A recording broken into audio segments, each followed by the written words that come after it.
এই হচ্ছে আমার ছাদ বাগান। এটা একটা ক্যাকটাস মরুভূমির ফুলগুলো খুব সুন্দর। এটা লাগাইছি 2 বছর হয়েছে। এটা একটা বেলি ফুল, এটা একটা সুন্দর। আর এটা আর একটা বেলি ফুল গাছ। এটা হচ্ছে আমার ছাদ বাগান। এটা একটা পেয়ারা গাছ। আর এগুলো হচ্ছে উলকচু গাছ। হ্যাঁ, তারপরে সাথে হইতেছে তুলসী পাতা আর একটা আম গাছ। তারপরে একটা তুলসী পাতা আর এটা হইতেছে ডালিম। মরিচ গাছ, এটা একটা মরিচ গাছ। এই যে মরিচ গাছ ফুল আইতেছে, কিছুদিনের ভিতরে ইনশাল্লাহ মরিচ ধরবো। হ্যাঁ, এটা হচ্ছে বেগুন গাছ। বেগুন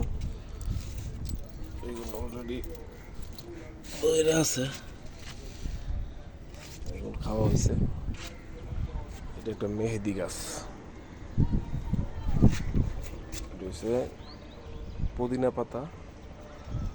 এটা একটা কাঠগোলাপ গাছ। এই হলো ড্রাগন ফল গাছ। ড্রাগন ফল আপনারা চিনেন, মার্কেটে পাওয়া যায়। ওইটা নিজেরা করতে পারলে অনেক ভালো, ফরমালিন মুক্ত এবং খুব সুস্বাদু একটা ফল, পুষ্টিকর একটা ফল, অনেক ভিটামিন। এই যে এর মধ্যে একটা ফুল আসছে দেখি, এবার ধরতেছে ওই যে আরেকটা ফুল।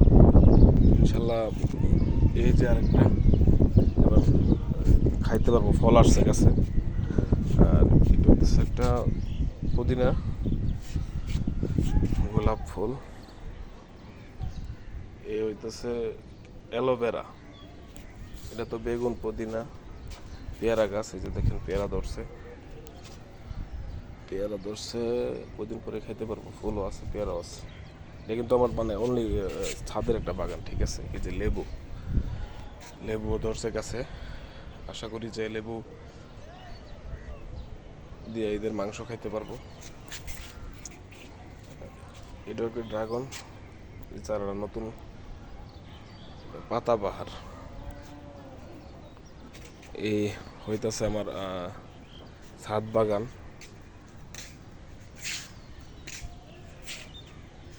এই ছাদ বাগান নিজে করা। সযত্ন করলে আসলে আমরা ছাদে অনেক কিছু করে খাইতে পারি, ঠিক আছে। মানে